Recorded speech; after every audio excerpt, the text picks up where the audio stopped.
inanunsyo ng Philippine National Police ang pagbubukas ng recruitment process para sa calendar year 2025 attrition quota.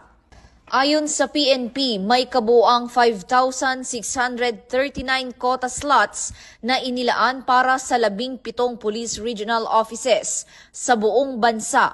Kasama na rin dito ang 900 quota slots para sa national support units tulad ng Anti-Kidnapping Group, Criminal Investigation and Detection Group, PNP Drug Enforcement Group, Explosive Ordnance Disposal and K9 Group, Integrity Monitoring Enforcement Group, Communications and Electronics Service, Headquarters Support Service at Special Action Force.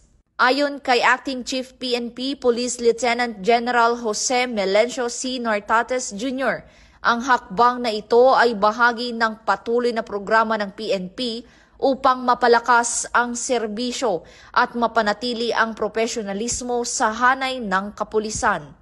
Patuloy na hinihikayat ng pambansang pulisya ang lahat ng mga kwalipikadong aplikante na subaybayan ang opisyal na Facebook pages ng PNP Recruitment and Selection Service o PNP RSS, Regional Recruitment and Selection Units o RRSUs, at National Support Units o NSUs para sa mga anunsyo at detalye ng pagsumite ng requirements.